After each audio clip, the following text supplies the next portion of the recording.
Bienvenue sur l'Odyssée. C'est Sandy et Lancelot. Nous sommes actuellement en tour du monde pendant 2 ans, mais plus particulièrement et pour la première fois au Vietnam, à Sapa. C'est une ville en altitude, très touristique, mais à la fois très authentique. Je ne sais pas comment vous expliquer ça. On va essayer de vous montrer tout ça en Très images. lumineuse aussi. J'adore. Oui, c'est vrai. Et vous allez suivre dans notre vlog ce qu'il y a à faire à Sapa. Et on va vous dire tout ce qu'on n'aura pas fait aussi. Comme ça, vous aurez un guide complet. Voilà, on vous invite dans ce vlog. C'est parti.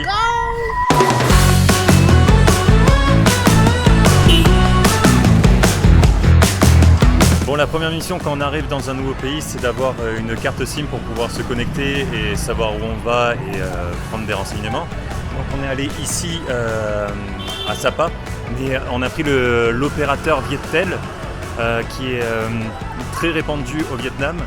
Et il y avait 2 options, il y avait soit l'option illimitée à 499 000 dong ou l'option 200 000 dong avec 4 GB par jour pendant 30 jours. Et c'est ce qu'on a pris.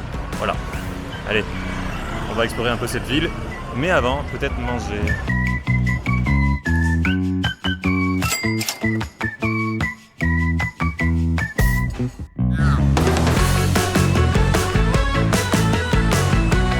Alors là, on est en train de se balader au centre de Sapa et il y a un lac artificiel qui est juste dément parce que c'est super grand, en plein milieu. Et justement, on trouve ça tellement bizarre le contraste qu'il y a avec Sapa entre la campagne qui est juste à côté avec les rizières, etc. Et cette espèce de ville super moderne avec des bâtiments de fou de plusieurs étages. On a du mal à réaliser, surtout quand juste avant on était au Laos. Ça change un peu et bon, je sais pas trop quoi en penser, surtout qu'on est en pleine saison touristique parce que c'est les vacances au Vietnam. Donc bon, c'est blindé, mais on aime bien, ça donne une petite ambiance festive qu'on recherchait un peu.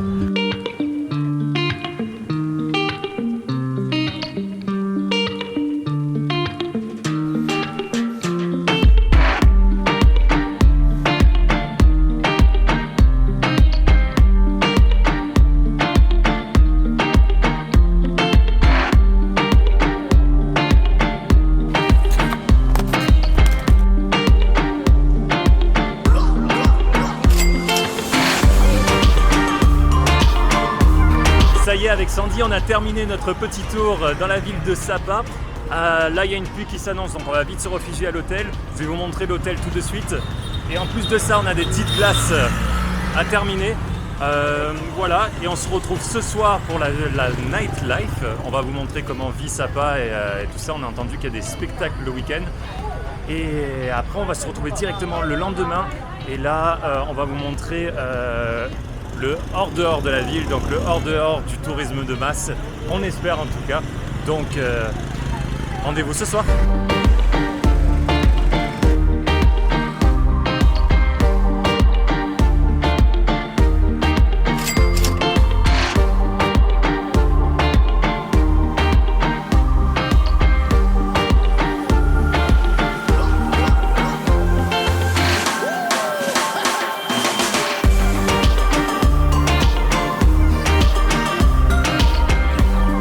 Samedi soir et vous devez, si vous êtes à Sapa, venir sur la place centrale et vous voyez c'est juste derrière le Sun Plaza. Juste venez, c'est toutes les ethnies des environs font leur petit spectacle et là il est actuellement 21h et je crois que ça a commencé avant. Et il y a un petit truc spécial pour moi et pour Lancelot aussi, c'est qu'on n'a jamais vu autant de monde réuni depuis qu'on est parti en voyage. On dirait que c'est la fin de la merde que vous connaissez, on ne dira pas le nom. Mais c'est incroyable, on est trop contents. Sandy, ça commence. On va regarder ça.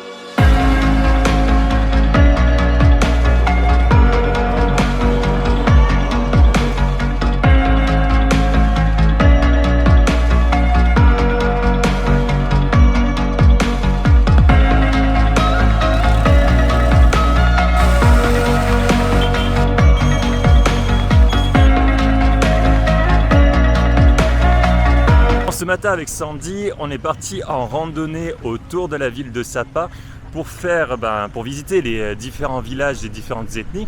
Mais il faut savoir que nous sommes en pleine vacances vietnamiennes, même s'il est lundi, donc on pensait avoir moins de monde. On est arrivé au premier village qui est celui de Cat Cat. D'ailleurs, si vous voulez visiter le village, c'est 90 000 dong l'entrée par adulte. Et 50 par enfant. Merci Sandy. Mais le truc, c'est qu'on a fait que croiser des motos, des voitures, des voiturettes, des bus en descendant ici. Et quand on est arrivé au moment de payer, parce qu'on savait qu'il y avait une entrée payante, on s'est dit non, flemme. Il y a tout le monde, il y a beaucoup de monde. Au niveau authenticité, c'est zéro, vraiment. Ouais, il faut un peu s'éloigner. Et d'ailleurs, c'est ce qui me permet d'enchaîner sur le reste. C'est normalement, si vous voulez vraiment de l'authenticité, etc., nous, on n'a pas pu le faire parce que Sandy a des soucis de genoux. Vous pouvez, par exemple, prendre un guide des différentes ethnies. C'est ce qu'a fait, par exemple, Lisa et Axel qui nous accompagnent dans ce voyage. Et sur 2, 3 jours, 4 jours, etc., partir en trek et aller dormir chez eux et découvrir leur culture. Et ça, c'est beaucoup plus sympathique. Là, vous voyez, encore des voiturettes, plein. Vous pouvez comprendre notre choix, mais on est un peu déçus parce que justement, on voulait faire une petite rando sympa. Et on n'a pas trouvé de chemin en terre, on trouvait que du chemin en béton. Voilà, et à chaque fois, il y a cette entrée payante, donc que vous devez savoir. Non, merci. Voilà, c'est comme Picado pour nous là. Du coup, on remonte et on va essayer de trouver autre chose à faire, donc on vous amène avec nous, encore une fois. Bon, comme vous voyez, on a trouvé une nouvelle rando. Je ne sais pas trop ce que ça vaut, je pense pas que je vais pouvoir vous le conseiller. En tout cas, sur Maps.me, c'était marqué le rice, comme le riz, hike. Et voilà, après c'est pas vraiment une rando, c'est plus on se balade dans le jardin des gens, dans les plantations des gens, actuellement de maïs, comme dit Sandy. Et voilà, on va voir où nous amène ce chemin, on vous tient au courant. En tout cas, beaucoup plus authentique, si je peux dire, parce que bon, voilà, passer à travers le maïs, c'est quelque chose d'authentique, non?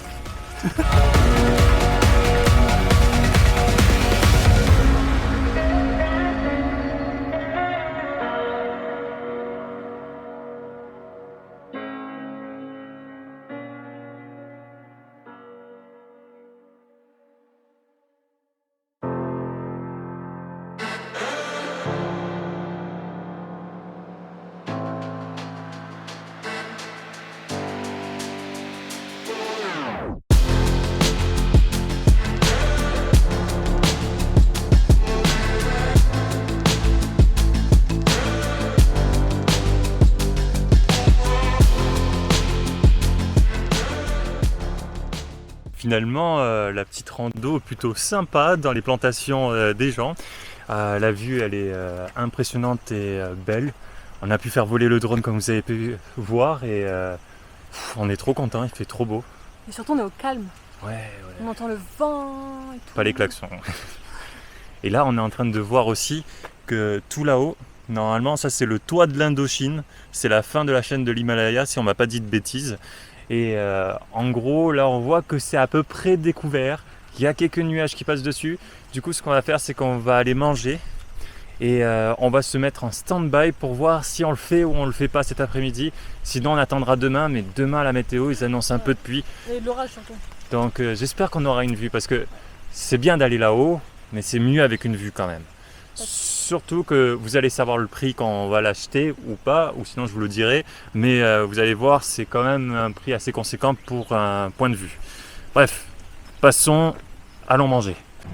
Bon, après cette matinée assez épuisante à gambader un peu de partout pour essayer de trouver un sentier, ce qui est un peu incroyable dans une montagne, on va dire, on se retrouve à Little Sapa. Vous savez, on a toujours ces petits endroits, ces petits restos qu'on revient systématiquement, qu'on a envie de revenir. Je sais pas pour vous si ça se passe pareil.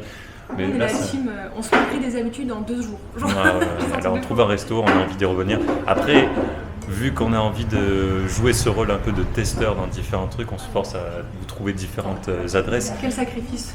Ouais, bon. En tout cas, voilà, vous avez vu en tout cas Pardon, attendez, je recommence. Vous avez vu que Sapa est quand même une ville assez touristique et assez peuplée. C'est une destination de vacances, alors qu'on dit que c'est très peu authentique. C'est normal, c'est une destination de vacances. C'est comme la Côte d'Azur, etc. Surtout en ce moment où on est en vacances, en période de vacances ici au Vietnam. Ben, comprenez qu'il y a beaucoup de gens. Mais bon, on va essayer de trouver d'autres endroits moins peuplés. Mais bon, ça sera peut-être pour la semaine prochaine du coup. Oui, je pense aussi. Bon, avec Sandy, on s'est décidé. Je pense qu'on va monter tout en haut. Donc, on va essayer de prendre des tickets et voir comment ça marche.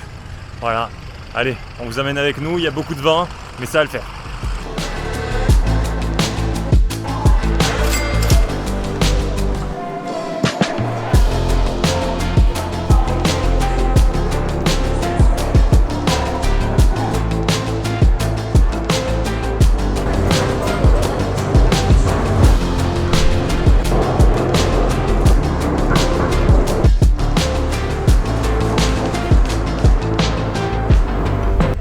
Voilà en chemin pour aller au Fansipan, donc du coup sur le toit de l'Indochine à 3143 mètres. Et là on prend un petit funiculaire je crois, et après on va aller dans des espèces d'œufs, des capsules, dans des téléphériques pour monter encore plus haut. Allez, en avant la deuxième étape.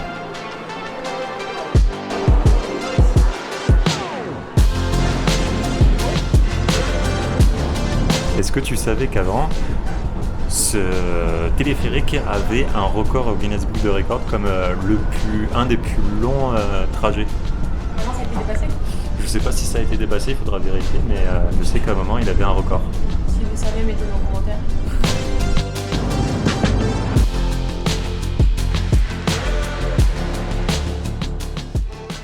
Ça y est, on est enfin en haut, là on voit Sapa juste en bas. Et là, je vous présente Monsieur Nuage qui va bientôt partir parce qu'on doit voir la vue. Et en fait, il faut savoir qu'il y a plusieurs, on va dire, niveaux. Nous, on a choisi le niveau 1, mais on peut être amené directement au top of the top, là-haut. Et nous, on a choisi les 600 marches qu'il y a vers là-haut. Comme ça, on voit les différentes attractions. C'est cool aussi. Mais si vous n'avez pas envie de marcher et que vous êtes fatigué, sachez que vous avez une deuxième option qui est de vous amener là-haut. Voilà. Mais là, le truc bien, c'est que là, on est sûr de voir quelque chose et pas monter direct dans les nuages. On a l'option, voilà.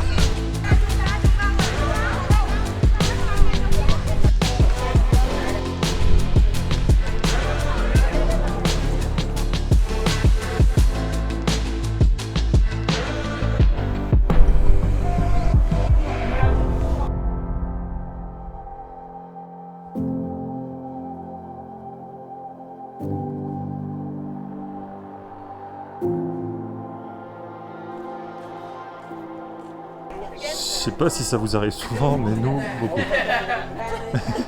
Je suis une star. Et en fait, c'est parce qu'ils ont reconnu que j'ai fait 600 marches et que je l'ai fait à Gilo. Ah, Gilo, pardon, j'ai fait en mode français là. À Gilo. Ouais. Parce que Gilo, je sais pas trop. Hein. C'est Jean-Pierre, Laurent, c'est...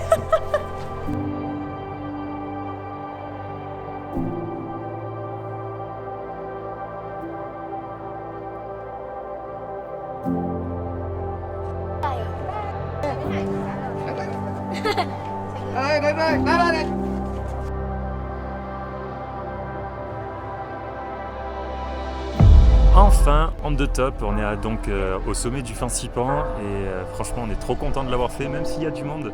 C'est trop sympa, l'ambiance elle est folle, les gens sourient, sont contents d'être là, donc on est vraiment content. En plus, regardez le temps, on passe dans les nuages parce qu'on est très haut, mais ça rend un côté trop cool, je sais pas. Genre là on a encore une demi-heure, parce que après ça ferme à 6h, à 6h c'est la dernière navette. Donc on ne pourra pas voir le coucher de soleil, donc ça c'est dommage. Donc on va petit à petit descendre, mais on est trop content de l'avoir fait. Voilà.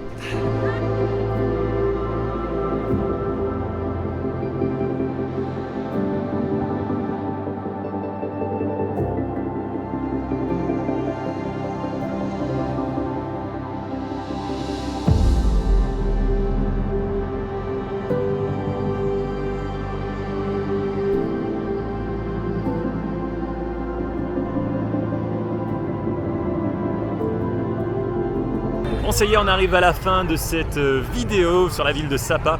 Écoutez, on a pas mal adoré.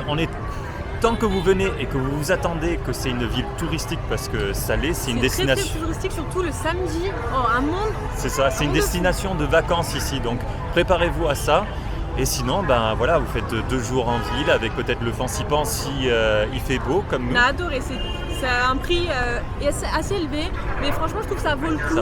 Ça vaut le coup pour ce que c'est. Franchement, c'est vraiment sympa. Et ensuite, ce qu'on peut vous conseiller, c'est d'aller tout simplement aller vous balader et faire un trek de 2 jours, 3 jours avec les ethnies locales. Et vous allez voir, vous allez adorer. Nous, on a vu cette expérience à travers une vidéo, à travers Marion et Seb, les évadés.